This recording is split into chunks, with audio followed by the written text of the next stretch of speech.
축복하며 인사하겠습니다. 웃게 하시는 하나님이십니다. 우리의 절망과 고통과 고난 속에서도 하나님은 하나님이 주시는 영원한 생명과 복으로 우리를 웃게 만들어 주실 줄로 믿습니다. 그래서 오늘 말씀을 통하여서 어떻게 하나님은 하나님의 약속을 이루시며 절망 가운데 희망이 없는 사라에게 웃음을 주시는가 같이 말씀을 나누도록 하겠습니다. 온 집안의 남자들에게 하나님의 말씀대로 할례를 행하고 아브라함이 마므레 상수리 숲을 근처에 가을 때 새 천사로 나타나셨습니다. 마므레 상수리 숲은 아브라함의 거주지로 자주 언급되는 곳입니다. 이곳은 조카 롯과 헤어진 장소로 홀로 남겨진 롯에게, 조카에게 어떻게 보면 좋은 땅을 양보하고 쓸쓸하게 남은 아브라함에게 오히려 하나님께서 나타나셔서 원대한 계획을 말씀하시며 위로해 주신 장소이기도 합니다. 예루살렘의 남쪽 30km 떨어진 위치에 있는 이 마므레 상수리 숲은 그래서 이스라엘 신앙의 발원지와 같은 성지 거룩한 장소로 여겨지고 있습니다. 우리가 성경을 통해서 발견하는 하나님을 만난 장소, 하나님을 만나서 그 인생이 바뀌게 된 장소들, 그래서 이스라엘에는 성지로 불리는 거룩한 장소들이 많이 있습니다. 그래서 우리가 이스라엘 성지 이스라엘 성지 순례를 가면 여러 그러한 성경에 나타난 유명한 장소들을 이렇게 돌아보기도 합니다. 야곱이 도망치다 돌베개 베고 잠든 곳, 그곳에서 하나님을 만나서 그곳을 하늘과 통하는 거룩한 장소다라고 베델이라 이름을 지었습니다. 그래서 베델이 되었습니다. 마므레 상수리 숲이나 이 베델은 그저 한 평범하던 장소였습니다. 어쩌면 전혀 쓸모가 없는 그러한 황야와 같은 곳이었습니다. 그런데 그런 곳이 거룩한 장소로 바뀌는 과정을 우리는 생각해 볼 필요가 있다는 것입니다. 그곳의 공통점은 모두 하나님께서 나타나신 곳이라는 점입니다. 그런데 하나님께서 나타나셨다는 이유만으로 그곳이 거룩한 장소가 되는 것은 아닙니다. 엄밀히 말하자면 하나님은 그 어디에나 계신 분이기 때문에 그 어느 곳이나 다 거룩한 곳이다 라고 말할 수 있습니다. 그러므로 어떤 지역이 거룩한 장소, 성지가 되느냐 안 되느냐는 것은 하나님을 만난 사람에 의해서, 더 정확하게 말하면 그 사람이 하나님을 만나서 어떠한 태도를 보였는가에 따라서 결정이 되는 것입니다. 아브라함이나 야곱이나 우리와 전혀 다를 바가 없는 사람입니다. 오히려 어떤 면에서는 저와 여러분들보다 더 무능한 면도 있고 더 야비한 성격을 가지기도 했습니다. 그러나 그들은 하나님을 만났고 하나님을 알아보고 하나님의 말씀에 귀를 기울이고 하나님의 뜻에 순종하였습니다. 그러한 그들의 이러한 태도, 하나님을 만나서 하나님을 알아보고 하나님의 뜻을 따라서 순종하는 그 태도, 그러한 태도를 보인 그곳이 거룩한 장소가 되는 것입니다. 그러므로 우리가 살고 있는 집이, 지금 저와 여러분이 예배드리는 이 공간이 성지가 될 수가 있습니다. 때로는 병석이나 죽음의 자리도 거룩한 장소가 되는 줄로 믿습니다. 우리가 하나님을 만나고 하나님의 뜻을 헤아리고 하나님의 말씀에 순종하여 하나님의 계획이, 하나님의 그 말씀이 우리 삶 가운데 이루어진다면 저와 여러분의 삶의 자리 그 어디서나 거룩한 곳, 성지가 될 수 있는 것입니다. 즉 우리가 하나님의 뜻을 따라 살아가며 하나님의 말씀을 이루어 나가는 그곳이 하나님이 임하시는, 하나님이 동행하시는 거룩한 장소, 성지가 되는 줄로 믿습니다.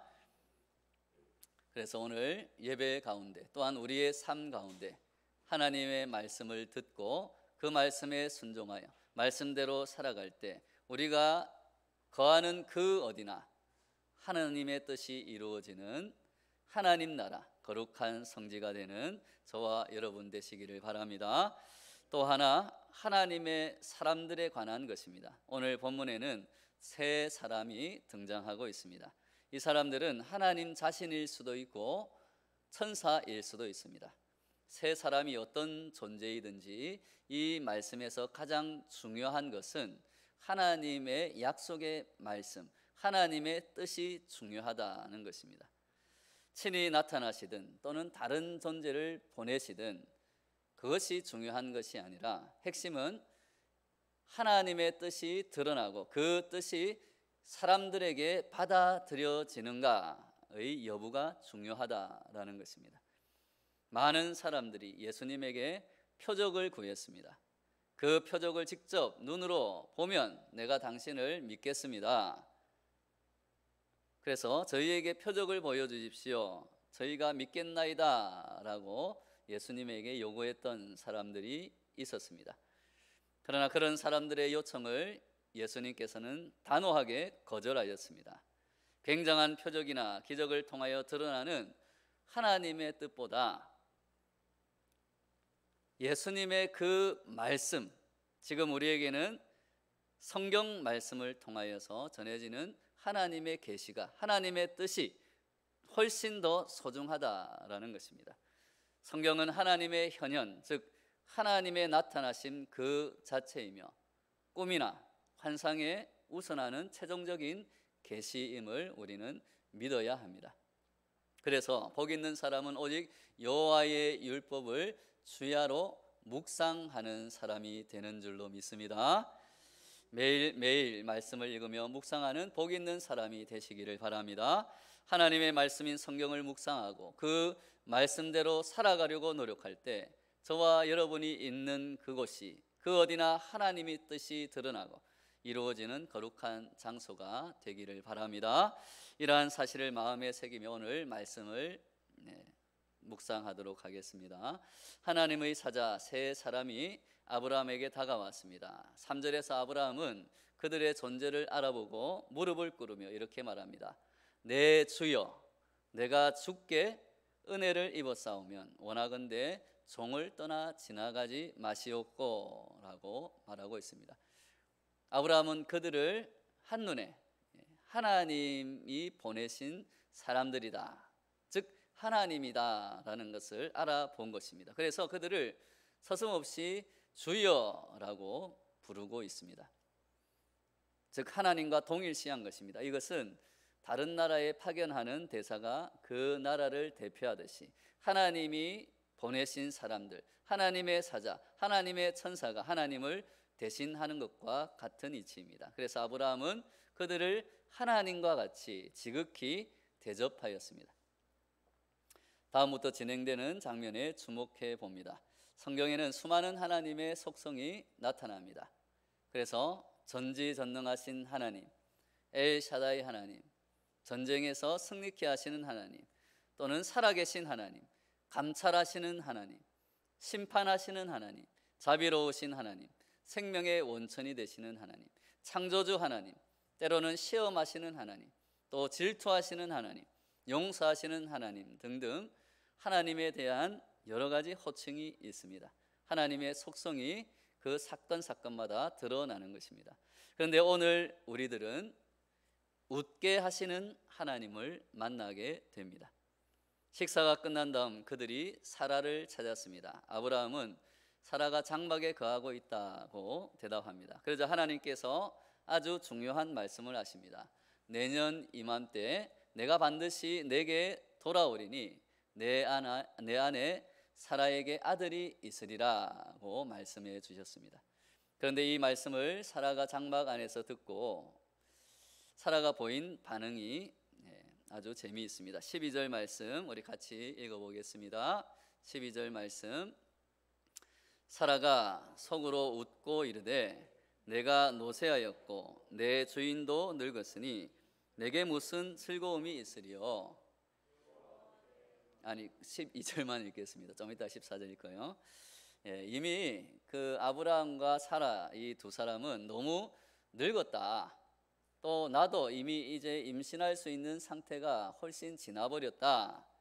그렇게 생각을 한 것입니다. 그래서 아마도 이 하나님의 말씀이 도저히 자신에게 이루어질 수 없다 생각하고 어이가 없어서 피식 웃었을 것입니다. 자신에게는 자녀에 대한 즐거움이 이제 없다라는 그러한 절망이 있었기 때문에 아마 희망의 웃음이 아니라 절망의 그러한 웃음을 짓게 된 것입니다. 그러나 모든 것을 훤히 들여다보고 계시는 하나님이 아무리 장막 뒤에서 웃었다 하더라도 그것을 알고 계셨습니다. 그래서 사라가 왜 웃으며 이르기를 내가 늙었거늘 어떻게 아들을 낳으리요 하느냐, 그렇게 말씀하시며 하나님께서 이런 말씀을 하십니다. 14절 말씀 같이 읽겠습니다. 여호와께 능하지 못한 일이 있겠느냐, 기한이 이를 때에 내가 내게로 돌아오리니 사라에게 아들이 있으리라. 아멘. 웃은 것을 들켜버린 사라가 그래서 겁이 났습니다. 그래서 딱 잡아떼며 말합니다. 아니요, 내가 웃지 않았습니다. 이에 대한 하나님의 응답은 화를 내시거나 징계하시거나 벌을 내리신 것이 아니라 너무나 즐겁고 간단한 대답이었습니다. 그것은 바로 내가 웃었느니라는 말씀입니다. 이것은 책망하는 것처럼 보일 수도 있지만 그러나 이 말씀을 약속을 이루어 주시는 하나님의 관점에서 생각해 보면 이렇게 표현해 볼 수 있습니다. 아니야, 너는 진짜로 즐겁게 웃게 될 거야. 내가 너에게 약속을 이루어 주고 너로 하여금 웃게 만들어 줄 테니 너는 이후에 크게 웃게 될 것이다 라고 하나님은 아마 내가 웃었느니라는 이 말씀 안에 그러한 뜻을 아마 숨기고 계셨을 것이다는 생각을 할 수 있습니다. 그리고 하나님은 사라로 하여금 아들을 낳게 하시고 사라는 불가능하다 생각했던 일을 하나님은 가능케 하시고 지금 절망 속에서 그저 어이가 없어서 웃었던 사라에게 하나님은 선물과 같은 아들을 주시며 그 은혜로 말미암아 희망의 웃음을 다시 회복시켜 주시는 줄로 믿습니다. 그래서 아브라함과 사라는 그 이름을 하나님의 그 말씀대로 이삭이라 불렀습니다. 이삭은 우리가 너무나 잘 알듯이 웃음이라는 뜻입니다. 즉 절망 속에 있던 이 여인 사라에게 하나님은 약속을 이루어 주시고 웃음을 되찾게 해 주신 하나님이신 줄로 믿습니다.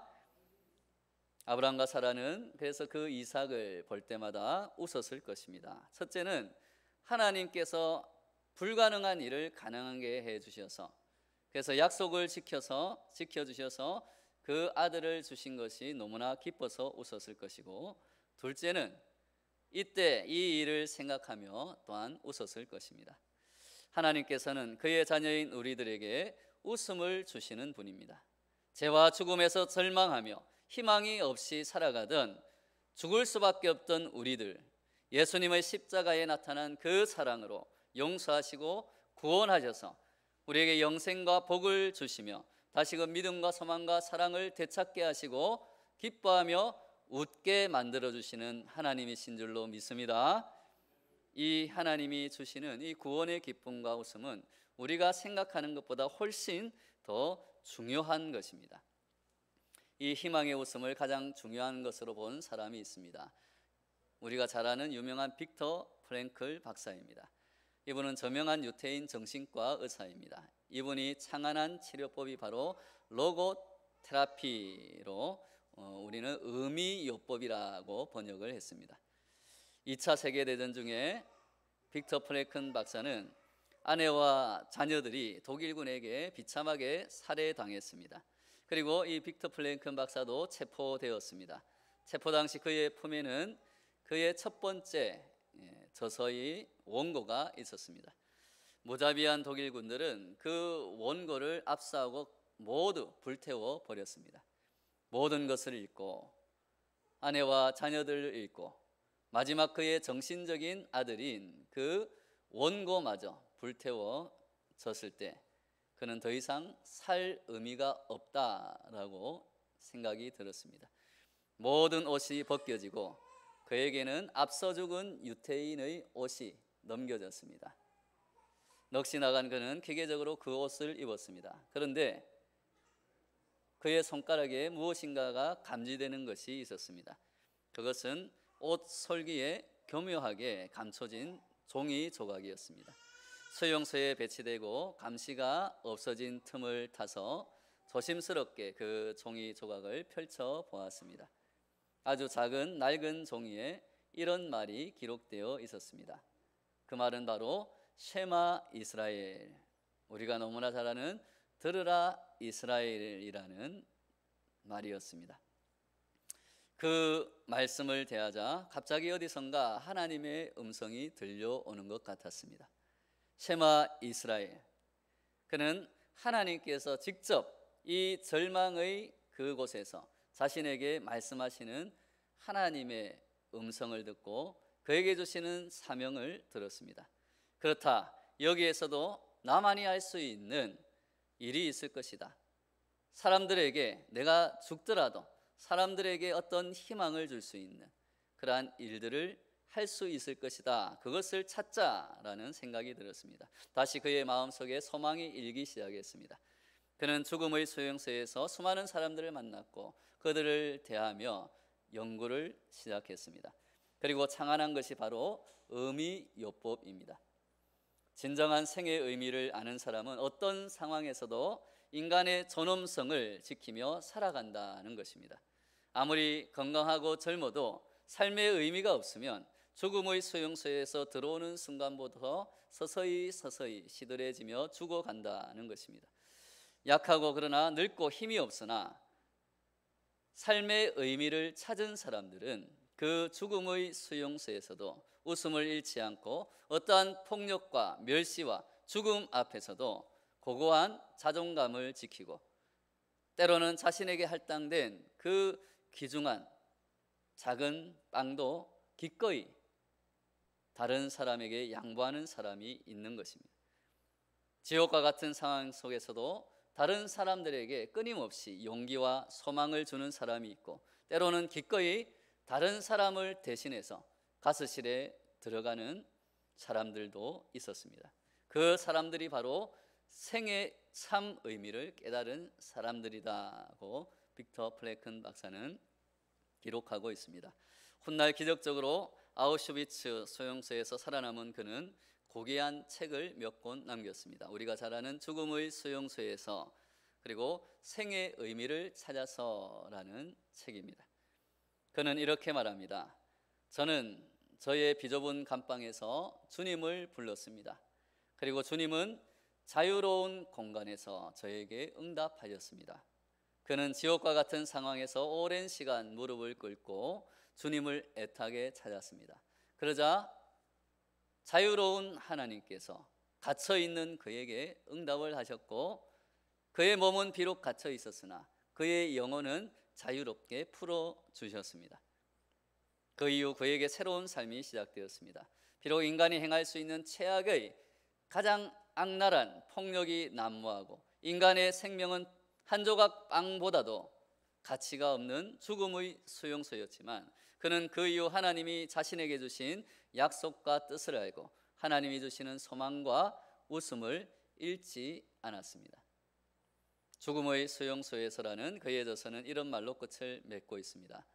해방을 맞은 죄수 가운데 그 누구라 할 것 없이 수용소에서 겪었던 체험을 되돌아볼 날이 올 것입니다. 그러나 그와 같은 고통을 어떻게 견뎌냈는지 이해할 수는 없을 것입니다. 아름다운 꿈으로 여겨졌던 해방의 그날이 찾아왔듯이 수용소에서의 모든 체험들이 그저 악몽이었다고 느껴질 그날이 언젠가는 찾아올 것입니다. 고향으로 돌아오는 모든 사람에게 다시 없는 체험은 끝내 모든 것을 견뎌냈다는 사실과 오직 하나님만이 두려워할 분이라는 경이적인 느낌일 것입니다. 그렇습니다. 죽음의 소용서에서 빅터 프랭큰 박사는 진정 하나님만을 두려워할 때 자신에게 경이로운 경험이 일어났다는 것을 깨달았습니다. 그것은 놀랍게도 그 두려운 하나님으로부터 어떤 두려움도 이길 수 있는 능력이 임했다라는 것입니다. 세상의 폭력과 위협이 아무리 강하고 무서워도 얼마든지 웃으며 이길 수 있는 힘이 하나님으로부터 공급되었다는 것입니다. 그래서 사망의 골짜기에서도 하나님의 사람은 웃을 수 있습니다 라고 그는 이야기하고 있습니다. 사랑하는 여러분, 하나님이 주시는 웃음은 곧 생명인 줄로 믿습니다. 하나님을 믿고 의지할 때, 예수님을 그 어떤 것보다 사랑할 때 우리는 언제나 웃을 수 있는 것입니다. 하나님을 섬기고 하나님을 두려워하며 하나님께서 주시는 능력을 받을 때 세상이 줄 수 없는 참된 기쁨과 평안과 웃음이 우리 삶 가운데 나타나는 줄로 믿습니다. 그래서 항상 기뻐하라, 쉬지 말고 기도하라, 범사에 감사하라는 그 말씀이 이루어지는 저와 여러분들의 행복한 인생이 되시기를 바랍니다. 성경은 이러한 사람들을 가리켜 밭에서 보물을 발견하고 모든 것을 팔아서 그 밭을 산 사람이다. 즉 우리가 예수님을 만나서 예수님에게 영생을 발견했을 때 우리의 모든 것이 없어도 그 예수님 한 분만으로 우리는 웃을 수 있는 존재가 되는 줄로 믿습니다. 죽음의 수용소에서 하나님 덕분에 다른 사람들은 죽었지만 나는 살아나와서 기쁘다고 결코 말하지 않습니다. 말로만 듣고 머릿속에서 생각하던 그 하나님을 죽음의 수용소에서 비로소 만난 것을 이들은 기뻐하는 것입니다. 그 하나님이 가장 두려운 분이라는 사실과 그분을 통하여 삶의 진정한 의미를 알게 되었음을 기뻐하는 것입니다. 그래서 그 어떤 위협이나 협박이나 멸시도 하나님에 비하면, 하나님이 주시는 기쁨에 비하면, 하나님이 주시는 영원한 생명에 비하면 아무것도 아니라는 것을 깨닫고 오히려 그 영혼들이 불쌍해지고 그들을 위해 기도할 수 있게 되고, 또 비록 가스실에서 죽을지라도 주님이 동행하심을, 또 주님과 이제 얼굴과 얼굴을 맞대고 만나볼 수 있는 그 영광을 생각하며 웃을 수 있게 된다라고 빅터 프랭큰 박사는 고백하고 있습니다. 오늘 말씀에서 사라가 두려워 자신의 웃음을 부인합니다. 그래서 하나님께서 말씀하십니다. 아니다, 내가 웃었느니라. 지금 상태로는 도저히 아이를 낳을 희망이 없다고 생각하며 어이가 없어서 웃었지만 하나님께서는 그 절망을 희망으로 바꾸시고 이삭을 약속대로 선물로 주십니다. 하나님은 우리의 절망을 희망으로, 슬픔을 기쁨으로, 고난을 영광으로 바꾸시며 우리에게 영원한 웃음을 되찾아 주시는 분인 줄로 믿습니다. 불가능을 가능케 하시는 하나님이십니다. 죄와 죽음으로 절망에 빠져서 영원한 형벌을 받을 수밖에 없는 우리들이 구원을 받는다는 것은 불가능에 가까운 일이었습니다. 그러나 우리를 사랑하셔서 그 독생자까지 아끼지 않으시고 그 십자가에서 영원한 완전한 사랑을 보여주신 하나님의 사랑과 은혜, 구원을 가능케 해주시는, 우리는 불가능하지만 우리를 사랑하셔서 그 구원을 가능케 하시는 하나님의 그 사랑과 은혜, 그 사랑과 은혜로 말미암아 우리는 구원을 받았고 그 영원한 생명과 그 복으로 이제는 소망을 가지고 웃게 된 줄로 믿습니다. 시간이 흐른 후에 하나님의 약속이 이루어져서 아브라함과 사라가 이삭을 안고 좋아서 웃고 그때가 생각나 때로는 부끄러워서 웃듯이 오늘도 하나님께서 약속하신 말씀이 이루어짐을 믿고 항상 기뻐하며 감사하며 웃을 수 있는 저와 여러분 되시기를 예수님의 이름으로 축원합니다. 다 같이 오늘 말씀을 붙들고 기도할 때에 불가능을 가능케 하시는 하나님께 감사하며, 지금 때로는 절망과 슬픔이 있을지라도 언젠가는 하나님께서 주시는 약속이 이루어질 때 웃게 하시는 하나님을 믿고 우리가 항상 기뻐하며 살아가게 하여 주시옵소서. 우리 주여 한번 외치고 기도하며 나아가겠습니다. 주여, 아버지